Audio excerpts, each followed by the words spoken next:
So I am recording on the Zoom now. So Candace, tell us everything. I think your bio really explains a lot about what you're passionate about and how did that passion come about? Uh, well, I happen to really enjoy school a lot and learning. I enjoy teaching and being the center of attention. Hi, Dad. I can see my dad. He knows I love being center of attention. No, but I mean, I think I come from a long line of those that advocate for education. And know its importance. My dad, who joined us, he is a VP of Moose Cree school back home and is also doing his master's in Indigenous education. And his father founded the Moose Cree Education Authority that helps Moose Cree students progress through school, post-secondary school. And yeah, so I think it's literally in my blood to do this kind of work, to teach and to learn. So yeah, that's where I think where my passion comes from. It's just being around education my whole life, liking to teach. I taught for a few years back home. I taught elementary school. What else did I teach? I taught secondary school, and then I did an adult program stuff. So I love teaching. So, and this is where the page actually started. I was on my what do you call it? Prep time for teaching when I was teaching grade 3. And I'm like, I have all these ideas and I have something to say and share with people. So I created Relentless Indigenous Woman and posted memes about empowerment back in 2019. And I didn't think it was gonna grow this much. I was just like, oh, I'm just like this little res girl in up in the north. And I didn't think that people would necessarily listen or care about what I have to say. So yeah, that's how the page was created. Isn't that funny how like sometimes in our journey we know and we operate as ourselves and we don't feel like nobody, I'm just me, I'm just Candace, I'm just Alexandria, nobody will really want to hear what I have to say, or nobody will really be interested in my perspective. But it's not until we like overcome that state of being and like that little bit of insecurity that we have that we start to realize, no, I do have a voice. And there are a lot of people that align with my perspective. There's a lot of people that support what it is that I have to say when you find that bravery within yourself. You know what I mean? And it's beautiful when you recognize your own voice and you start to kind of speak to your own truth and see that other people align with that. For real, you know what I just picture right now? You know, the Lion King, when Simba starts to growl and he's just like, rah, like, and he just does these little growls. And then eventually he does like this huge growl and it's like, it makes an impact. That's how I felt. That's how I still feel, like I'm just doing these little growls every now and then. Just speaking like, this is what I think is just and what I think is ethical and right. And sometimes it hits and sometimes it doesn't, but I think the best way, and I feel like this is why I grew so much, is that it's honest, it's to the point, it's not wishy-washy, it's not always pretty, because the truth isn't always pretty. The way that of Indigenous realities today and has been, and where we're hoping to go, there is a huge contrast. So you have to push the envelope, because if we're going to go from being oppressed and being in a system that boggles us down, we have to be all the more empowered and all the more willing to say something. We have to meet that oppression with something more powerful. So with that, I just thought of a question. Where do you, in your mind, where do you envision that you want the indigenous people to go? Like, what is the end all be all? We may not see it in our lifetime. We may, who knows? Yeah, you know? We have to try though, right? Yeah. So what is kind of like, or harmonious state of being that you hope to achieve for your people? What does that look like? Looks like land back to me. It looks like our treaties and what we agreed with the government and the indigenous people actually having political say in what happens to this land and how it happens to this land, what happens to the education system, what happens to the justice system. There is a reason that the systems are not working. It is not in alignment with the way that the land of this place is. And we need to remember and reprogram our brains to what it actually is like. We were a matriarchy. We were not hierarchical. We need to really dismantle and try to challenge those hierarchical and patriarchal ideologies that places power and greed and money as the forefront of everything that we do, because that is not the way that indigenous peoples have done things. Money wasn't in existence, like it was in existence. So the place that we need to get is where our treaties are honored and indigenous people have say in how things are run on our land, the resources that we have, the education that is being taught on our land. We need to have a voice in that. We need to come to a place where there is a place of understanding and true reconciliation without the tokenism. It has to be meaningful, because the tokenism pieces are getting way out of hand, where we're missing the point. And if we're going to do tokenism, like for example, like land acknowledgements, those are kind and pretty, and they sound nice. But what? But so what? So like you're still occupying, you're still not really inviting indigenous people in those spaces and their perspectives and their worldview. Our worldview collides a lot with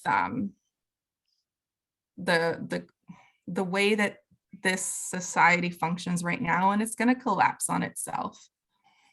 And the way that the indigenous worldviews are, we could help fix this.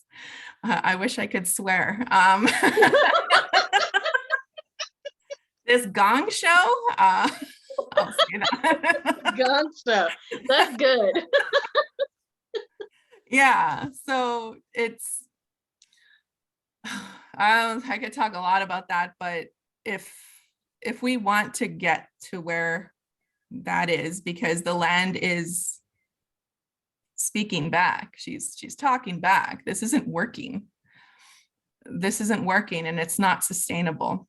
And we need to stop for a moment and listen to her, because we're taking too much way too fast, and it's not going to be sustainable for us as humans. And she's talking, just listen, honor her. Yeah, and I time with her. Spend time with her. I feel like a lot of people, for the most part, kind of agree with you on this aspect of, we have to live in harmony with the earth as the way it was intended. And this kind of obsession with capitalism and making money, like, but it's interesting because it's almost like a prison, because we have to, with this certain construct, we have to make money. Just like I want to be like, you know what, screw it. I know. But if I say that and I stop running my business, and they put me out of my house, they're going to come for my kids. You see what I'm saying? So it's like this prison. So you're like tired of it and you're mad at it. And you're like, gosh darn it, that I'm going to make this money. Yeah.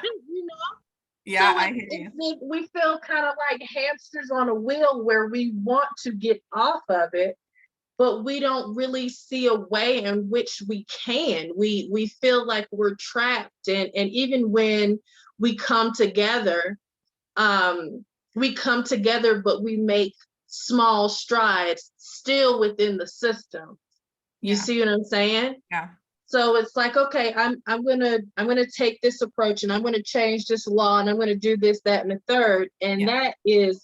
that's beautiful, because that person is coming from a space of actually wanting to make some significant change. Mhm. But also too, I do feel like as a people, we need to restructure what this current state of being is, because it's not healthy for us as people, our mental state of being, our planet. Like, it's just ruining us by every stretch of the imagination.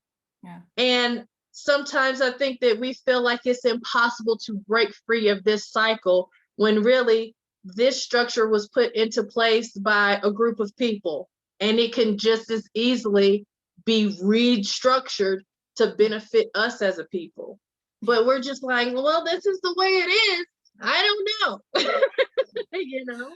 No, and I think that, well, I know that's why I talk about feminism a lot, because I mean, a lot of those ideologies and stuff, well, first off, the coined word feminism, like, it started off with a good intention of like equality and stuff. However, I feel like the first wave of feminism missed the mark. It was about trying to be in equality with the mediocre white man. And like, that was it. Like, we won, like, we got the money, we're the CEOs now, like, which is great. However, we didn't bring BIPOC women up to that. Like, I feel like it was like the white women that led it, but we forgot to include the indigenous people, the Black peoples, our perspective, people of color, and what we can bring to feminism. And I love the work of the intersectionality of feminism. So the reason why I bring this up is because in indigenous cultures, we had a matriarchal society where it was circular. There was no hierarchy. Mm-hmm. We were about community. And that's why whenever I try to do any of my work, I make sure I am reaching the grassroots, those that are the most vulnerable. So whatever you do in whatever system, whatever policy that you're trying to do, is consider those that are the most vulnerable, those that who is not being considered in this decision. Who am I oppressing with this action? Who can I bring forward? Whose voice needs to be here? So those are little pieces, little thoughts that you can think of when you're, considering systematic change and transformation change. So that's why I like feminism. It's a lot. Well, for me anyway, what feminism means to me is matriarchy, the circular. It's empowering, yes, but we're not trying to reach a place of the mediocre white man, because that's really not, there's only so much you can do with that real impactful change, real meaningful human change, the human experience. There's only so much that you can do within that. So we need to move beyond it. Oh, that's so true. So something that I do that kind of resonated with me is, in all my business emails, at the bottom of it, I do a land recognition, because I live in Breckenridge, Colorado. And I'm like, well, this is all that I can think to do, because I don't know what else to do outside of that. So I will at least recognize and honor the land that I live and prosper on, and the struggle that this was, the Ute population that was here before people started to move in on the territory. So when I'm doing that, I'm like, I feel like I don't know what else I can do. So I want to at least do this. So what is a tangible thing that you think people can do to uplift the indigenous population in a real way? Go talk to them. Go reach out to them. I mean, I can't speak for, you're in Colorado, right? I'm not Yeah. sure which ones are in there, but I could definitely help support, help you find whatever nation or tribe is in your area.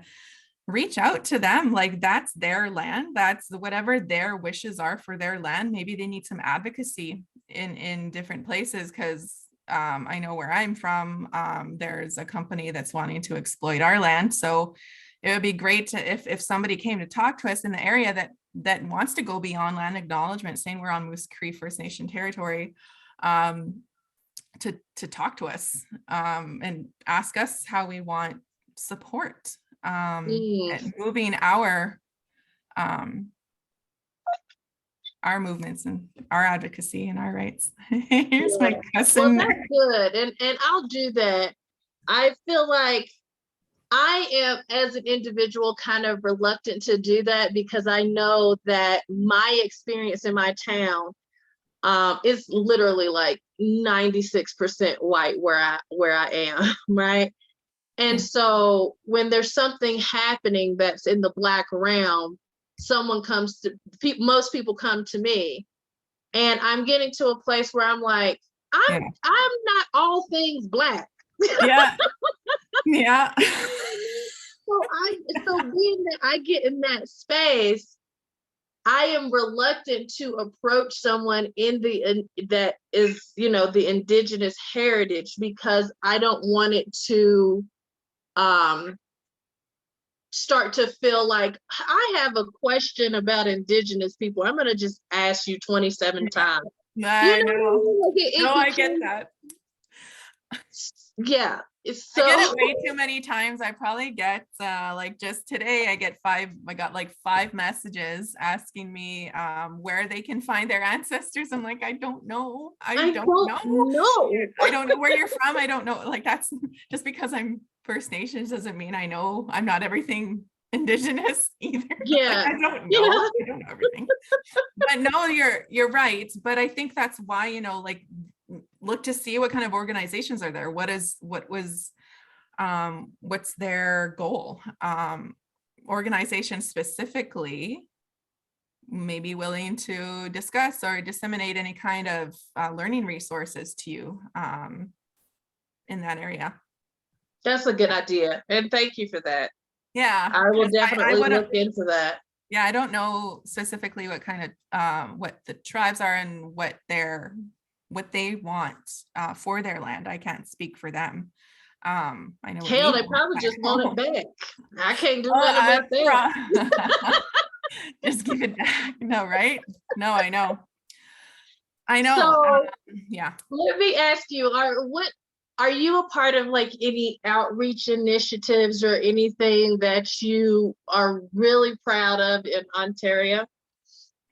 Well, in Canada, yeah, there's a couple of cool things that I got to do. I was working for a First Nation Secretariat organization, and I helped advocate for K-12 education and education infrastructure. So basically telling the government, hey, we need more money for schools because you give us, oh man, I wish I could swear, because you don't give us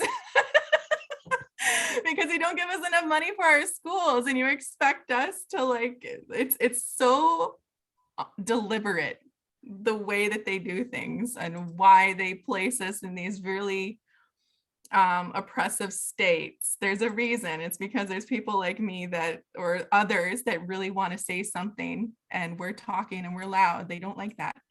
Anyway, so I did that. So I helped with some infrastructure things. So there's going to be a policy announced soon, I believe, that is increasing the size of First Nation schools. Will be the largest schools. Whoever builds a new school from now on will have the largest size school. So that was one really cool thing I did. Excellent. I love that. Yeah. So that was a lot of fun. Frustrating though sometimes, because Canada. I also had a great opportunity to develop some learning materials that are also coming out in the next few weeks. It was unit plans developed for all the provinces and territories that talk about impacts of contact treaties, residential schools, and it's for grades 7 to 10. And they're all laid out, the materials and learning goals and everything, all for teachers. So that's going to be coming out soon. So I love that stuff. So that's going to be, I'll share it with you when I have it, because it could still apply to, a lot of it could still apply to the states, the learning material. Oh, I love that. So, here's a good question. Mm-hmm. So do you sometimes feel, does your spirit ever feel compromised about the changes that you make within the system? Because what you really want to do is you want to dismantle it and rebuild it back better. So do you ever feel like, oh, I'm contributing to this policy change, but what I really want to be doing is XYZ? Or do you just take the wins and like, hey, I did something? It's both. It is very frustrating to work within a system that doesn't like change. It doesn't like to see another perspective of things.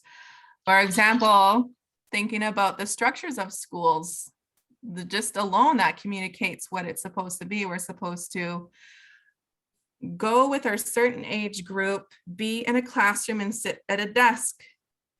That is not how the brain learns. That is not how you get the most out of what you're trying to do for these children. Well, I just had a weird deja vu. Ooh, you're on the right track. You are on the right track. Yeah. So I feel like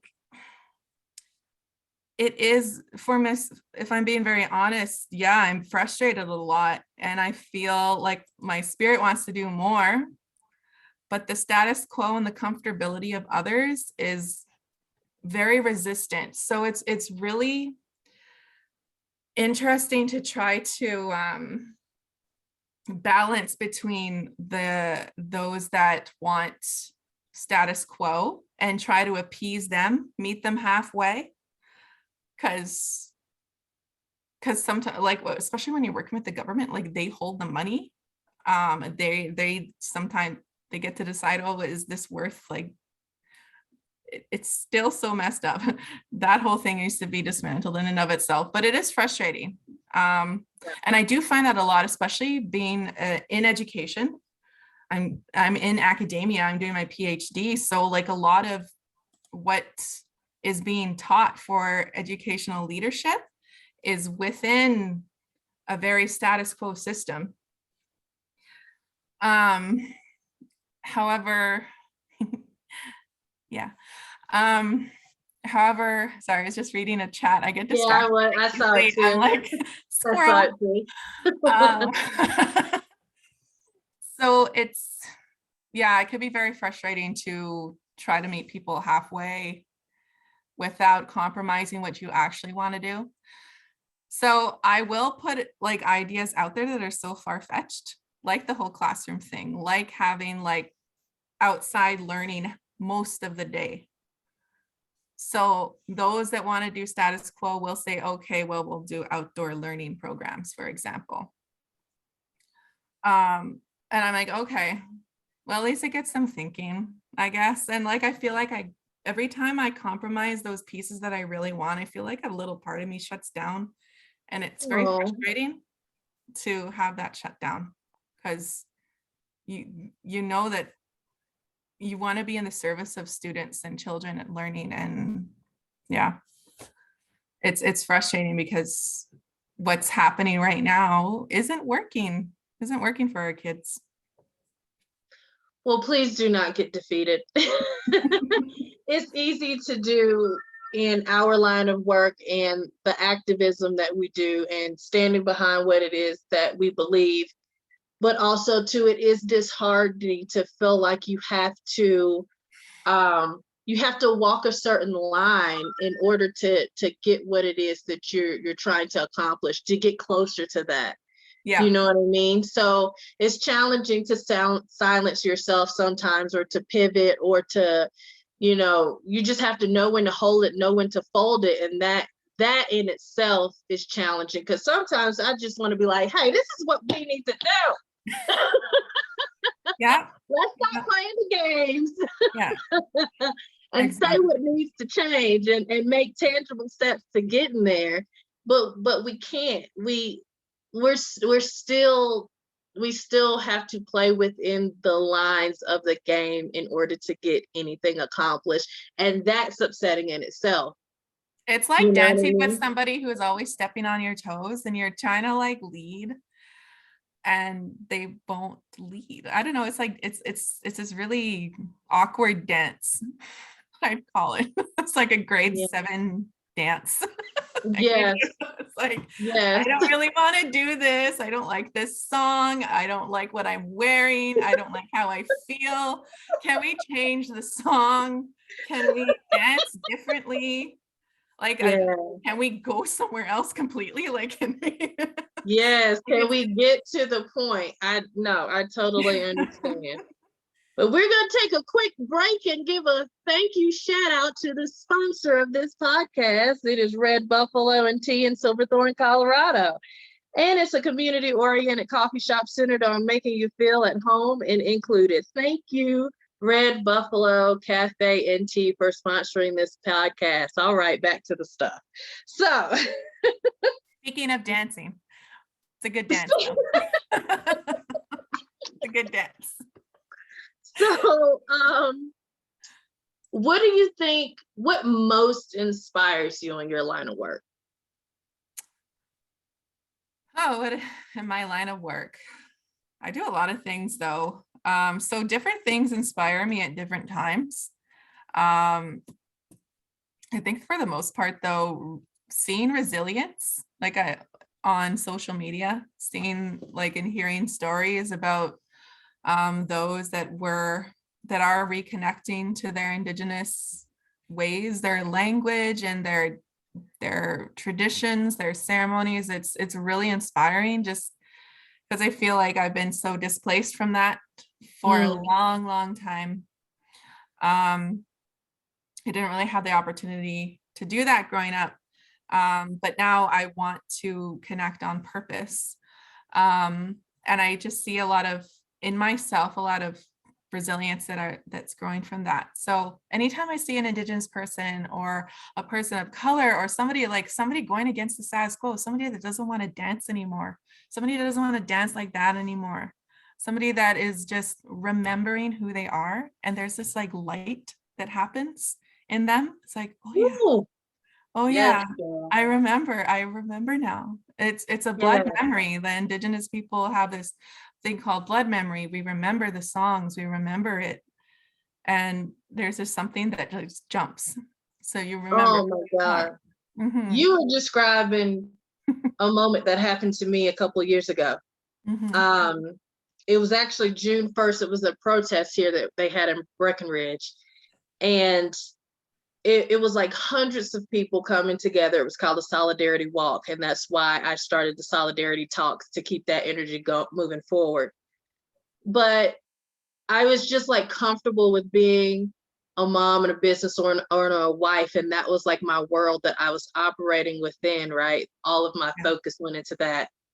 And something shifted in me that day. And I stood up on the table and I was like, I have something to say. And I started to step into a different calling of speaking out against injustices and being more involved in the community, as opposed to just quietly being upset. I was like, no, I'm going to be a part of the conversation and get some things shaking and moving, and hopefully some things will change, right? Yeah. That's that light you were talking about. And it's funny because everybody's catalyst for the light switching on, if you are so blessed to find that light and reconnect with yourself. It is amazing when you tap into it though, and there's nothing that can shut it off. You might get discouraged and it might get dimmed here and there, and it's the ebb and flow of life, such as everything.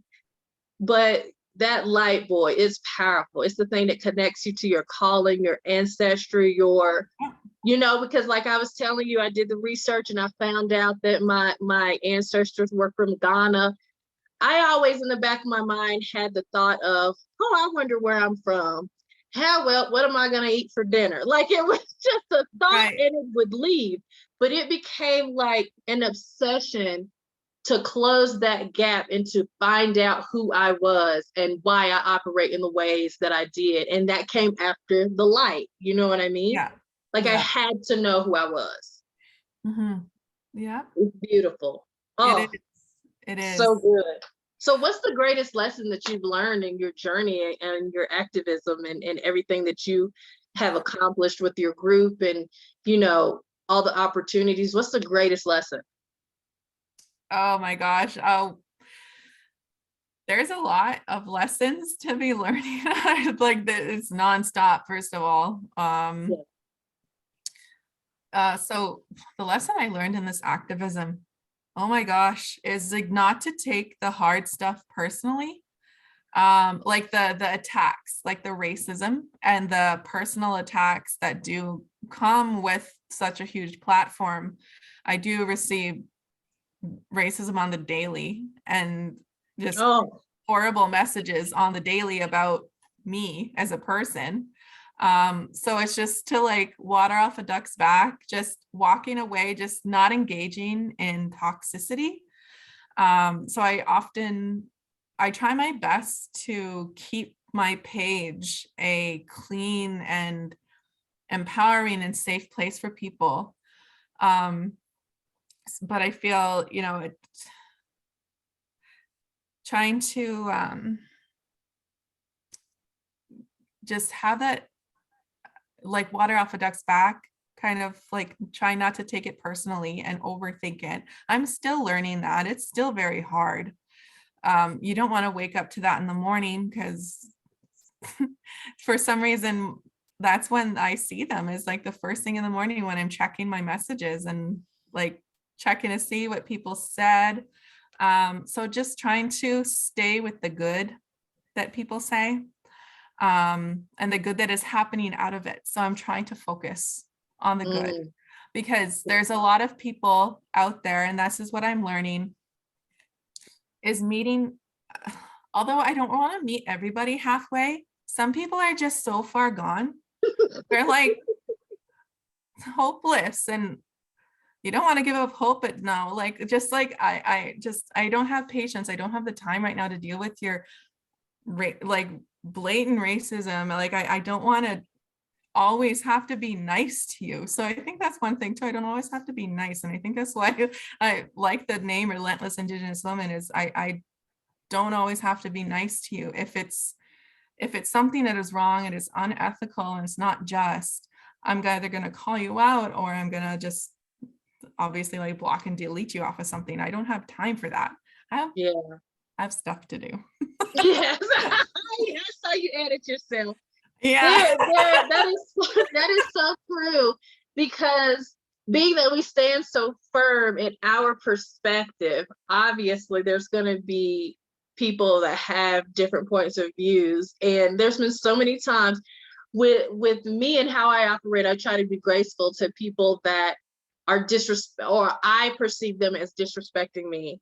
Yeah. And there's been so many times where somebody's been rude, or I interpreted them as being rude, and I respond in a graceful way. And then I get messages from people like, man, the way you responded was awesome. What they don't know is that I typed a full-on dissertation for 10 minutes and just hit delete, delete, delete. Yeah. Wow. And have to tune into my higher self, my greater state of being, and like, okay, how can I approach this in a way that I'm not letting it continue to bother my spirit? Because something is going on with them as to where they don't understand what my message is. They don't understand how to articulate their thoughts in a way that is not disrespectful. So let me not come down to that level. Let me stay where I represent myself and, respond according to that. But yeah, it's hard to see those messages or comments or have somebody DM you something, especially when you're like, this is just who I am. This is my perspective. that was uncalled for. You know what I mean? Yeah. But Yeah. like also too, like I just have hard limits. I don't always entertain or comment it. Most of the time, like 95% of the time, I just delete it. If I know it's of malicious intent, pure ignorance, or you're just being awful, Yeah. just gone. You're gone. You're done. I don't have time. I just And you're I don't have blocked. the emotional resources right now to deal with you. And because I'm the only one that administers this platform, I'm the only one to really see a lot of these things, because it's really interesting. The racists come like 4 days after, 2 days after something is posted. Go to like my older posts, like 4 days ago posts, they come then. They don't show up like Oh, that, you know what that is? That's the algorithm. That means that they're just now seeing it on their timeline. yeah. And they take to the keyboard or the phone or whatever at that point. Yeah. So you're just like, I posted this 6 days ago. What are you talking about? I'm not even I've had 17 more posts since then. Yeah, it's just now coming through their feed, and they're like, oh, I've got to respond to it. No, it's awful. Like it's just awful. I don't even want to say the things out loud that I do see and read, and like it's no time, and like it's just no. So I don't have time to respond. No, just just and keep I think it forward. I mean, like, if you want to talk about what I learned about anything, and not just for this group, it's just like walking away from things that don't align with me, whether it's people or places or situations. I am quick to walk away from anything that doesn't align with me, that doesn't align with my values. If you don't set my heart on fire, if you don't like inspire me in some way, or I don't inspire you in some way, you're on a thin line. Like I could let you go really easily if you're going to be disrespectful, or you're going to cross the line, my boundaries. I'm just at a point now, I'm done, like done. I'll walk away from anything, any place, if it doesn't align with me. And I translate that to my page, and any other social media. I'm just no, I can't deal with this. I don't have time. I don't have time. I have stuff to do.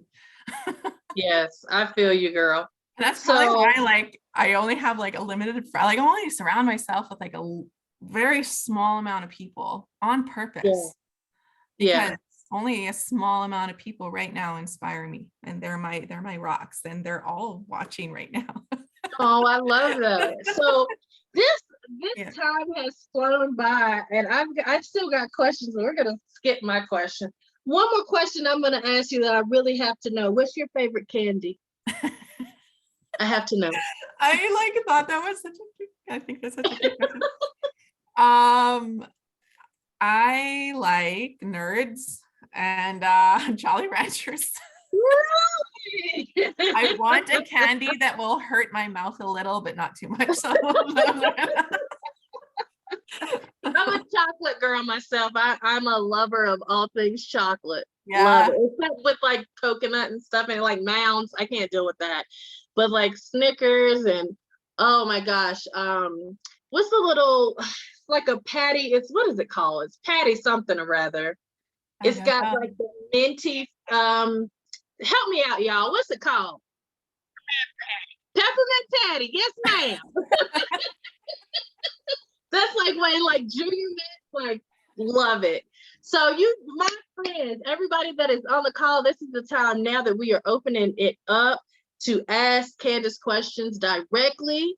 So does anybody have any questions or comments or anything that they would like to say to Candace? And I remind you, my friends, I know that all of you on here right now are wonderful, but this is the Empower Hour.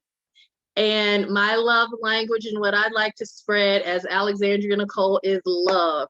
So let us ask some beautiful, loving questions of Candace. Does anybody have anything? No need to raise your hands or anything like that. You could just unmute and ask if you like. Can you hear me? Yeah, I can hear you. Go ahead. Oh, it's Phoebe. I'm from Canada. Candace knows me. Hi, Phoebe. Welcome. So I think what I'd like you to elaborate on is, sorry, I have puppies with me.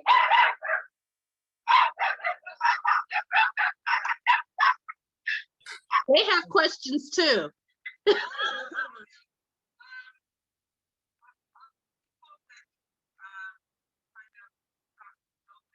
of the work that you've done, is somebody that you really find inspiring, and why do they inspire you?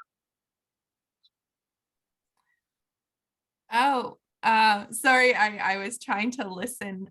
So was the question, hi cousin, that's my cousin. So who inspires me and why? Yeah, I just want to know, in your travels, could be male, female, they could be two-spirited. You know, who has inspired you that's living now, that you know, what is it about them that inspires you? Man, that is a really good question because a lot of people inspire me. I think it's people that, sorry, I'm trying to, okay, there we go. I was having an echo there. It's people that inspire me are those that are like real with themselves and follow their hearts, their heart. Their dreams may not completely align with mine. Like it might not be about Indigenous advocacy or whatever. It might be about creativity. It might be about another advocacy piece. It might be about I don't know, anything, music. Like it's if you're real with yourself and you're passionate about that, that inspires me so much. It's so hard not to swear. It inspires me so much when I see people just being real with themselves and real with what they love and just unapologetically being themselves. Those are the people that I love surrounding myself with and who I love, and you know, just stick to their morals and what is just. Anybody that has come across my life, I there's a few of them. And I mean, if you want to talk about, you know, authors and stuff like that, Lee Miracle is one of them. She is an Indigenous feminist. She passed away a few months ago, I believe. And she's one of the, I would say like pioneers to Indigenous feminism. And here's her book, I Am Woman. People like Judy Wilson-Raybould, who wrote this book, From Where I Stand. She's an Indigenous woman politician. Nerds like Marie Batiste, who wrote Decolonizing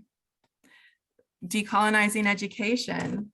Women like Robin Wall Kimmerer, who wrote Braiding Sweetgrass. Just owning what they know, their truth and what they're passionate about, and just going for it. Those are the people that get me, that just really get me. This is why I do what I do, and why I do the approach that I do is I'm upfront with things. I'm not always gentle with things, but I feel just for me, somebody else can be gentle, but I for me, it's just not true to me to always be gentle. I am blunt, I can be loving, and it can be funny about it too. Like it's just be who you are, you know, like you don't have to be like anybody else. And you could admire somebody else and not be like them. Like I admire like these, I have really, her name's Christine from back home. She's one of the most gentle, kind, soft-spoken people, and I love her for that, and that is her gift to the world. So I just, and that's her gift. I could not be like that personally because that's just not me. I'm not gentle and quiet and stuff. That's just not my gift. Somebody that is just ruminating in their own gift, I love it. So if you're doing that, I love you. If you're doing that, you're a vibe. Yeah, that was actually my word for the year, was authentic. Just making sure I'm not becoming involved in anything where I have to be less of who I am to be accepted in that space. Yeah. And just being more selective in what I say yes to and who I align myself with. If it requires me to be anything other than Alexandria, I want no parts of it. Yeah, exactly. Done walking. Bye. Bye. So we got another question from Chantel. The question was, what do you want your legacy to be? Oh, Kelsey, thank you so much for that. Kelsey said that she needed to hear this, and thank you. I'm glad that I'm glad that it's helping. It's of service and of value. So what do you want your legacy to be, Candace? Just that. Inspiring people to be who they are, and to do what is right. Do what is right, and do it in a way that is like you. If like, you don't have to be like, I don't have to be like the women in these books. Exactly. I admire them, admire who they are as women. And I admire so many other people, but do what is right in the way that is right for you. So if anything, I hope that is what I inspire people to do. Just do what is right and do it in the way that is right for you. I love it. Does anyone else have any more questions? I've got a question in the chat from Zoom, but I'm wondering from Facebook Live. I'm just going to kind of go back and forth between the two. Oh, I think there's a hand. There's a hand? On Facebook. Can you hear me? Yes, welcome. What is your question for Candace? Hi. My question for Candace is, if you were to tell your 15-year-old self an inspiring message, what would you tell her? Oh my God, my 13-year-old self. 15. I think she said 15. Yeah, she said 15.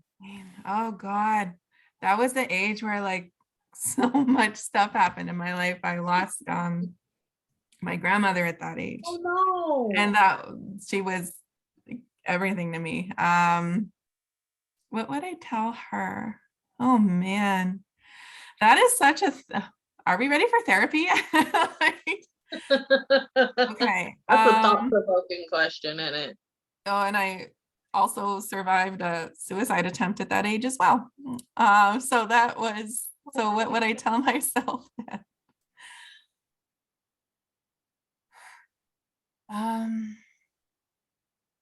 What would I tell myself? I would tell myself, I love you. I love you still. It is okay.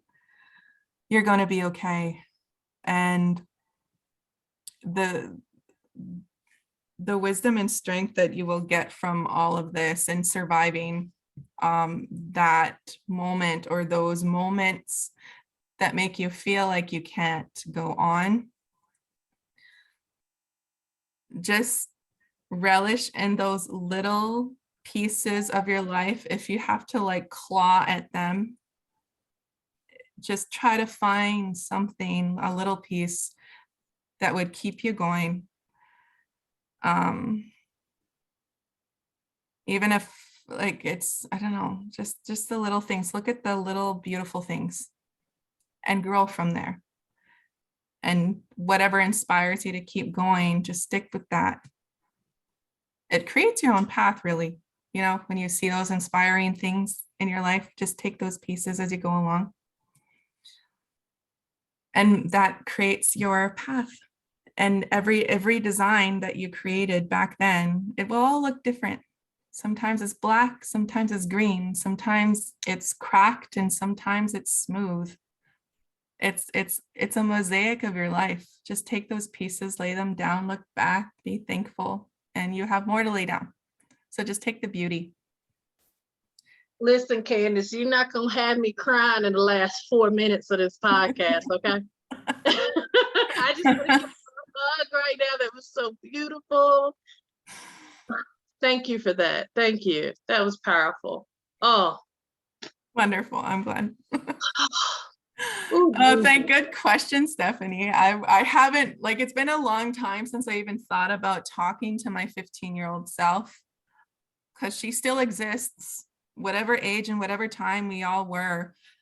We exist in our past, we exist in our future. You can talk to them, her, him, they're there. So it's been a while since I talked to her. So thank you for that question. Oh, thank you. So our next question is, what can poor or nearly homeless millennials like her do to offer practical help to Native communities and marginalized people in general? How does one raise money? Thanks for the comment on the lipstick, by the way, at first. I love my lipstick. Like, if anybody knows me, I'm always, always, always wearing lipstick. Rare that I'm not. How do poor nearly homeless offer practical help to Native? Okay, I think one of, like, you don't have to feel pressure to like do monetary stuff, although that could be helpful. I think learning more about us and how you could advocate. So like teaching others about us if you feel compelled to do so. Listen to Indigenous voices. Learning I think is like a huge piece. That could be because I'm an educator and a teacher. I like to learn. So learn, just keep learning about Indigenous peoples there, because there's a lot that wasn't taught. And I was thinking of, on my website, my consulting website, I was thinking of having like a section where there are resources that you can go to just that are accessible and easy to digest and stuff, and just start from there. So send me a message later, Cass, I think that's your name there. And I can send you where to start, just where to start learning. Don't always have to feel pressure to like do the monetary donations. Those are nice, but there's other things too that you can do. Yeah. Oh, Candace, what a blessing. I love you so much. I love you too. This has been awesome. This has been wonderful. Thank you, everybody, for tuning in and listening to the Empower Hour. Candace, give them where they can find you for your consulting and your page. Give them your deets. Yeah, so you can find me on Facebook, Relentless Indigenous Woman. That's my name there. On Instagram and TikTok, I'm relentless_indig_woman. And then I have a website, www.relentlessindigenouswoman.ca. So you can find me there if you want to book any consulting or you just want to shoot me a message. Oh, thank you so much. And I'm Alexandria Nicole, my friends. You can find me on Facebook at The Real Alexandria Nicole. Follow me. I do the Empower Hour every Friday evening. Next week, we're going to have a wonderful, talented dancer with over 1 million followers on TikTok. He's amazing. You're going to want to hear his story. So thank you for watching. I do hope that within this hour that you were inspired and motivated, but most of all, I hope that you were empowered. Thank you, everybody, for watching. Until next Friday, be blessed. Bye.